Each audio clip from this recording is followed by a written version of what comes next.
오늘은 속지 말라, 속지 말라는 제목으로 우리 하나님 말씀 함께 나누도록 하겠습니다. 우리가 누군가의 말이나 또 그가 쓴 글을 보면 그 사람의 생각과 철학을 우리가 알 수 있는데, 이 야고보서를 자세히 살피시면 야고보가 믿는 하나님은 어떤 하나님이고 그가 알고 있는 예수 그리스도, 그분은 어떤 분이신가 하는 것을 우리가 잘 알 수 있습니다.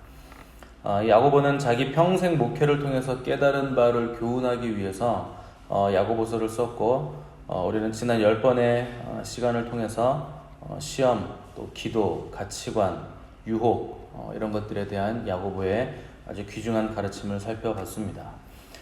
특별히 유혹 문제를 다루면서 어제 남 탓하지 말고, 또 환경 탓하지 말고, 또 죄를 정당화하거나 죄인 줄 몰랐다는 변명, 이런 거 하지 마라 하는 것을 우리가 어제 살폈습니다.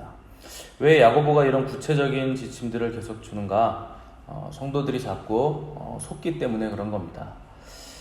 죄는 교묘하고 야비해서 또 죄처럼 보이지 않을 때가 아주 많기 때문에 조금만 우리가 한 발만 타협하면 얼마든지 죄를 정당화시킬 수 있는 특징을 가지고 있기 때문에 우리가 속기 쉬워서 야고보가 이런 지침들을 내리고 있는 겁니다. 오늘 본문에서도 내 사랑하는 형제들아 속지 말라, 이렇게 기록을 했는데, 여기 속지 말라라는 문장은 헬라어 원어 두 가지로 우리가 해석이 가능합니다. 누군가에게 여지를 주어서 절대 속임을 당하지 마라, 이런 해석이 가능하고, 너 스스로에게 네가 여지를 줘서 네가 너에게 속지 마라, 이렇게 두 가지로 다 해석이 가능합니다. 아무튼 중요한 거, 남에게 속든 자신에게 속든 간에 야고보는 속는 사람 자신에게 모든 책임이 있다 하는 것을 우리에게 말해주는 겁니다. 대개 사람들이 언제 속을까요? 사기 당하는 일들이 많고 사기치는 일들도 많은데 언제 사기를 당하고 속는가? 욕심이 생기면 속습니다. 그러니까 사람들이 사기꾼한테 당하는 이유는 대부분 다 욕심 때문입니다. 사기꾼들이 노리는 타겟 1순위가 있죠. 욕심이 많으면서 자기가 똑똑한 줄 아는 사람, 이런 사람들이 사기꾼에게 당하는 아주 타겟 1순위입니다. 사람이 욕심이 생기면 자제력도 잃고 이성도 잃게 되거든요. 근데 여기에 자만심까지 있다, 그러면 요거는 딱 잡아먹기 좋은 아주 1순위 먹잇감입니다. 나는 절대 안 당해, 나는 뭐 똑똑해, 다 알아, 이런 생각이 있는데 뭔가를 얻고자 하는 욕심이 있는 사람, 이런 사람들에게 사기꾼들이 다가가서 처음에는 도발을 합니다. 그러니까 돈을 못 버시죠, 뭐 이런 얘기를 하는 거예요. 그 다음에 하는 말은 이거 하면 무조건 돈 법니다. 그리고 나서 원금 보장 확실합니다. 절대 리스크 없습니다. 그리고 돈을 넣으라고 하거나 투자하라고 하죠. 여러분, 세상에 그런 거 없습니다. 리스크 없는 투자 없고, 상식적으로 생각을 해보세요. 정말 그렇게 100% 확실하고 보장되고 돈을 반드시 벌 수 있는 일인데, 그 확실한 일을 자기가 혼자 빚이라도 얻어서 하면 훨씬 많이 벌 수 있는데 뭐 하려고 그걸 우리한테 가르쳐 주겠습니까? 그거 자체가 사기예요. 그러니까 누가 좋은 거 있다고 뭐 이거 하면 무조건 뭐가 된다 하면 100% 사기꾼입니다.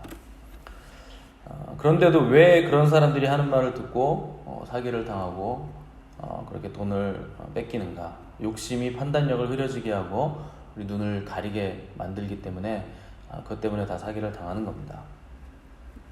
17절 보시면 온갖 좋은 은사와 온전한 선물이 다 위로부터 빛들의 아버지께로부터 내려오나니 그는 변함도 없으시고 회전하는 그림자도 없으시니라, 이렇게 기록을 했습니다. 복을 주시는 분은 하늘에 계신 하나님이지 절대 다른 존재가 복을 줄 수 없다 하는 말을 하는 겁니다. 근데 가장 큰 사기꾼이 누군가 하면 마귀입니다. 마귀는 거짓의 아비거든요. 그러니까 사람들이 거짓말을 자주 하는 사람은 그 사람의 아버지는 하나님이 아니고 아버지가 마귀일 가능성이 많습니다. 그 거짓의 아버지가 마귀예요. 마귀가 하는 대표적인 거짓말이 마치 자기가 복을 주는 대단한 능력이 있는 것처럼 속입니다. 마귀는요, 하나님 흉내를 냅니다. 원래 마귀 거는 하나도 없어요. 근데 마귀는 마치 자기가 뭘 자꾸 주는 것처럼 얘기하는데 속이는 겁니다. 그래서 네가 움직여서 네가 복을 받을 수 있다, 이렇게 속이는 겁니다. 그래서 우상 섬기고 귀신 섬기면 악한 영들이 복을 줄 거라 믿고 그 귀신 섬기고 그 우상들의 말을 따르는 사람들이 굉장히 많은데 그 악한 영들의 최종 목표는 사람들을 지옥으로 끌고 들어가는 겁니다. 그 목표가 뭔지를 아셔야 됩니다. 근데 이 악한 영들이나 귀신들이 가장 많이 쓰는 방법이 대표적인 게 겁주는 겁니다. 너 교회 가면 큰일 난다, 뭐 이런 거죠. 실제로 교회를 가거나 교회를 가려고 하면 크고 작은 사건들이 일어나기도 하고 뭐 이런 것들 여러분들이 많이 체험해서 아실 텐데 특히 뭐 전보러 가면 이런 거 있죠. 큰일 났다, 이제 곧 중병에 걸려 일찍 죽는다, 뭐 이렇게 겁을 주고, 자식이 사고를 만나 죽을 거다, 남편이 지금 바람을 피고 있는데 곧 그 여자에게 이제 떠나갈 거다, 뭐 이런 얘기도 하고, 물에 가면 큰 손해를 본다. 저는 이게 제일 이해가 안 돼요. 물에 가면은 뭐 큰일 난다. 사람 몸의 70%가 물이거든요. 물에 가면 안 된다. 도대체 뭐 어떻게 하자는 건지 모르겠는데, 아무튼 별걸 가지고 다 위협을 하고 협박을 하고 겁을 주죠. 왜 그런 그 속이고 기만하는 방법을 쓰는가? 우리를 지옥으로 끌고 가기 위해서 그런 겁니다. 때로는 겁을 주기도 하고, 뭐 달콤한 말로 얘기하기도 하고, 세상의 보상을 주기도 하고, 또 뭐 큰 선물을 안겨주겠다는 유혹으로 미혹해서 우리를 지옥으로 끌고 가려고 하는 겁니다. 근데 하나님은 우리를 협박하거나 뭐 겁을 줘서 얻어내거나 갈취하시는 분이 아니십니다. 그분은 탈취자가 아니시고 공급자이십니다. 그분은 태초부터 지금까지 영원한 우리의 공급자 되시는 온갖 좋은 은사와 온전한 선물을 내려주시는 우리의 좋으신 아버지가 되시는 분이십니다. 여러분, 어느 아버지가 자식을 협박하고 겁을 줘서 자기 목적을 이루려고 하겠습니까? 오히려 자기 생명이라도 가진 것 모든 것을 들여서라도 자식에게 좋은 것을, 육신의 아버지도 그렇게 주려고 하는데, 하물며 우리 하늘 아버지께서 어떻게 우리를 협박하고 겁을 주면서 뭘 하려고 하시겠습니까? 하나님은 그냥 주시는 것이 아니고 후히 주시는 분이십니다. 우리가 구하면 넉넉하게 주시는 분이시고, 또 가장 소중한 것을 나눠서 주시는 분이 우리의 하늘 아버지십니다. 우리가 가진 것 중에 하나님께 받지 않은 것이 하나도 없습니다. 햇빛도 하나님이 주시는 것이고, 비도 하나님이 주시는 것이고, 또 봄, 여름, 가을, 겨울 사계절도 주시고, 때를 따라 아름다운 자연 환경도 하나님이 사람을 위해서 다 만들어 놓으신 겁니다. 우리가 이걸 공짜로 값없이 누리니까 마치 아무것도 받지 않은 것 같고 이게 뭐 값이 없는 것처럼 느껴지지만, 갚을 길이 없어서 우리가 값없이 공짜로 받는 것이지 절대 이게 가치 없어서 그냥 주시는 것들이 아닙니다. 또한 저와 여러분들 서로가 주 안에서 좋은 관계를 맺어가는 것도 하나님의 은혜입니다. 또 우리는 하나님으로부터, 형제 자매로부터, 이웃들로부터, 세상의 모든 사람들로부터, 또 자연 만물로부터 우리는 굉장히 많은 것을 지금도 받고 있고 신세를 지며 살고 있는 것이 바로 우리들입니다. 우리가 이 은혜를 평생 갚아나간다 해도 다 갚을 길이 없는 은혜를 우리 평생에 지금 받고 있다 하는 겁니다. 근데 교만한 자들의 특징은 자기가 아무것도 받은 게 없다고 말하는 게 특징입니다. 뭐 드라마나 영화 보시면 폐역한 자식들의 단골 멘트가 있죠. 엄마가 나한테 해준 게 뭐 있어? 뭐 이런 거죠. 아빠가 나한테 해준 게 뭐 있어? 철이 덜 든 겁니다. 정말 부모에게 받은 게 없을까요? 일단 몸을 받았잖아요. 몸을. 신체 발부는 수지 부모잖아요. 태어난 것도 부모를 통해서고, 또 어렸을 때부터 먹고 입고 자는 거 다 부모로부터 공급을 받은 겁니다. 또 위기가 올 때 보호해주는 사람도 부모님이고, 또 어떤 생각으로, 어떤 가치 기준으로 세상을 살아가야 하는지를 알려주시는 분도 부모님이죠. 그러니까 겸손한 사람은 모든 것이 은혜인 줄 알고 감사하면서 살지만, 교만한 사람은 받은 것 없다고 세상이 왜 이러냐 이렇게 원망하다가 그냥 죽는 겁니다. 우리가 하나님께 받은 선물 중에 가장 큰 선물 하나를 꼽으라고 한다면 단연 구원입니다. 여러분, 이 구원받은 것이 얼마나 큰 것인지를 우리는 잘 모르고 삽니다. 뭐 태어날 때부터 모태신앙인 사람들은 더더군다나 모르겠죠. 이미 태어날 때부터 구원받은 집안, 크리스찬으로서의 삶을 살아가고 있기 때문에 태어나 보니 이미 교인이잖아요. 그러니까 이게 얼마나 크고 어떤 구원인지를 잘 모르게 됩니다. 그런데 이게 엄청나게 큰 구원, 영생이라는 어마어마한 선물을 우리가 하나님께로 받은 겁니다. 성경에 보시면 너희가 악할지라도 좋은 것을 자식에게 줄 줄 알거든 하물며 너희 하늘 아버지께서 구하는 자에게 성령을 주시지 않겠느냐 했는데 또 한 가지의 엄청난 선물은 바로 성령님이 우리에게 오신 겁니다. 또 어마어마한 선물을 받은 겁니다. 성령님은 하나님이신데 하나님이 우리 안에 거하신다 하는 것 세상은 감히 알지도 못하고 세상은 줄 수도 없는 어마어마한 선물을 우리가 받은 겁니다. 우리가 구원을 받은 것, 이것을 어떻게 할 수 있는가? 성령님이 우리 안에 계심을 통해서 보증으로, 인치심으로 우리의 구원이 확실해지는 겁니다. 이 성령님이 우리에게 오심으로 인해서 하늘의 온갖 좋은 은사들이 성령님을 통해서 각 사람들의 성품에 맞게 또한 은사로 선물로 주어지게 되어 있습니다. 성령의 은사는 각 사람의 기질, 성품, 특색에 맞게 다양하고 똑같지 않게 주어지는 겁니다. 근데 이제 남의 은사 부러워하느라 내게 주신 은사를 소홀히 여기다 보면 은사가 점점 약해지고 그러다 보면 원망이 생기고 이렇게 되는데 여러분 절대 남이 가진 은사 부러워하실 필요 없습니다. 하나님은 우리 각 사람에게 맞게 정확하게 그 사람에게 맞는 은사 선물들을 주셨기 때문에 여러분 그것들을 기뻐하시고 감사하시고 즐겁게 사용하시면서 성도들을 세우고 교회를 세워가시면 되는 겁니다. 이 17절 보시면 회전하는 그림자라는 표현이 나와요. 이게 회전하는 그림자가 없다 하는 건 변함이 없고 후회함도 없다 하는 뜻입니다. 아침에 태양이 떠올라서 정오에는 밝게 빛나고 저녁이 되면 석양을 물들이다 사라지잖아요. 이 태양이 지나가는 각도에 따라서 그림자가 변합니다. 그러니까 회전한다 하는 건 지구가 돌고 뭐 자전하고 공전하고 이렇게 회전하고 있는데 그거에 따라서 태양이 도는 것처럼 느껴지니까 태양이 회전하는 것처럼 지금 얘기를 하고 있는 건데 그 태양이 각도를 변화시키면서 그림자가 생기는데 그림자가 길어졌다 짧아졌다 다시 길어졌다 사라지고 다시 아침 되면 생겨나고 뭐 이런 것들을 얘기를 하는 겁니다.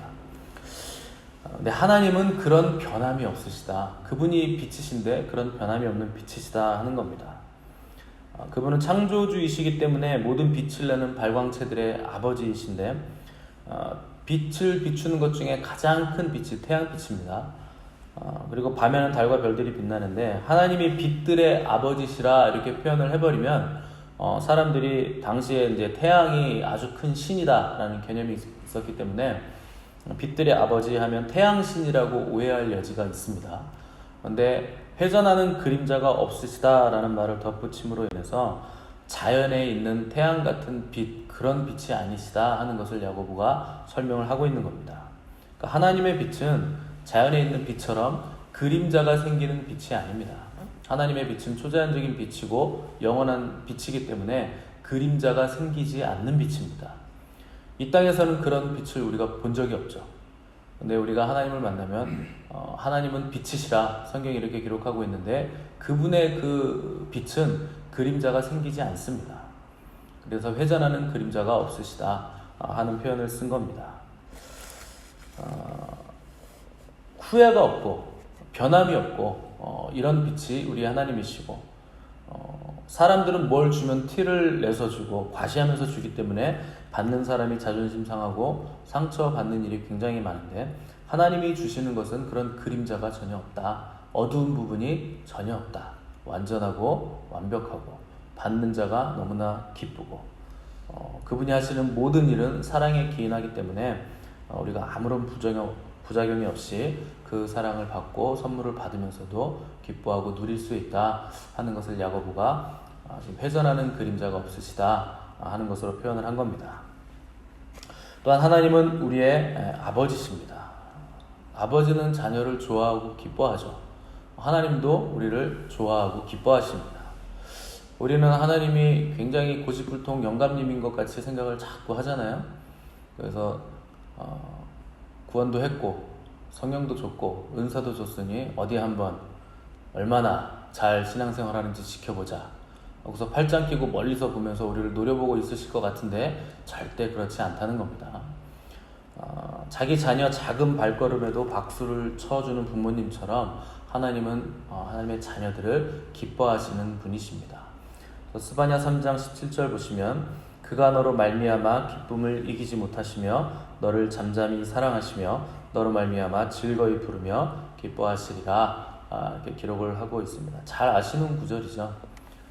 근데 여기 너로 말미암아 기쁨을 이기지 못하며 즐거이 부르며 기뻐하신다라는 표현이 나오는데, 이 표현은 하나님이 춤을 춘다라는 표현입니다. 너무 좋고 너무 즐겁고 기뻐서 자기 자녀들이 하나님을 조금이라도 생각하고 또 조금이라도 잘하는 것, 그리고 걸음마라도 한 걸음 딱 떼면 그게 너무 즐거우셔서 빙글빙글 돌면서 기뻐 춤을 춘다 하는 표현이 이 스바냐 3장 17절 너로 말미암아 즐거이 부르며 기뻐하신다 라는 표현입니다. 잘 될 때나 힘들 때나 변함없이 우리를 칭찬하고 격려해 주시는 분은 오직 우리의 하늘 아버지 뿐입니다. 그분은 우리를 사랑하시는 하늘 아버지시기 때문에 또한 우리가 잘못할 때는 또 징계도 내리시는 분이십니다. 자녀가 잘못된 길을 걸어가는데도 혼내지 않고 그냥 계속 즐거워하고 춤만 추고 있으면 이상한 아버지죠. 자녀가 밖에 나가서 사고치고 싸우고 오고 애들 막 돈 뺏고 오고 그랬는데 야 너무 잘했다, 얼마 뺏었냐, 오늘은 수입이 좀 된다, 막 이렇게 기뻐하면 이상한 아버지죠. 그건 징계해야 되고 그러면 안 된다, 이렇게 매를 들어야 되는 겁니다. 그것이 아버지의 사랑입니다. 목자 되신 하나님은 양들이 다른 길로 가면 호되게 지팡이로 때리시고 올바른 길로 가도록 이끄시는 분이십니다. 잘못해서 놔두면 절벽으로 떨어지거나 구덩이에 빠져서 죽을 수도 있기 때문에, 또 혼자 어디 막 돌아다니다가 들짐승에게 물려서 죽을 수도 있기 때문에 하나님께서 호되게 지팡이로 막대기로 우리를 인도하시고 때리시고 올바른 길로 이끄시는 좋으신 목자 되시는 것입니다. 그러므로 우리는 형통할 때만 감사할 것이 아니라 하나님의 징계를 받을 때도 우리는 감사할 줄 알아야 됩니다. 징계가 오면 그때 우리는 비로소 내가 하나님의 자녀가 맞구나, 이걸 느낄 수 있는 겁니다. 예전에 미국으로 입양되신 분이 계셨는데 입양을 갔는데 너무 잘해주시는 거예요. 이 미국의 부모님들이 너무 잘해주니까 처음엔 좋았겠죠. 근데 나중에는 화가 나더랍니다. 자기가 잘못을 하는데도 계속 잘해주는 거예요. 그래서 나중에 막 그걸 이제 컴플레인을 걸었겠죠. 그랬더니 나중에는 호되게 잘못하면 질타도 하고 이렇게 하니까 그때 너무나 기쁨이 넘치고 감사하고 이제 내가 진짜 부모가 생겼구나 하는 고백을 하신 분이 있었습니다. 여러분 징계를 받으실 때 내가 하나님의 자녀 맞구나, 이렇게 생각을 하실 수 있어야 됩니다. 마귀는요 계속 거짓을 우리에게 속삭입니다. 하나님이 좋은 분이 아니시다, 네가 움직여야 된다. 그래서 아담과 하와를 속인 겁니다. 니네들이 이거 먹으면 하나님하고 똑같이 될까봐 하나님 먹지 말라 그런 거야. 이게 마귀의 태초부터 마귀가 쓰는 작전이고 거짓입니다. 여러분 속지 마시기 바랍니다. 세상이 주는 것이 아니라 하나님 아버지께서 주시는 것, 그것만이 우리를 진정한 자유와 기쁨으로 인도하는 진정한 하늘의 선물입니다.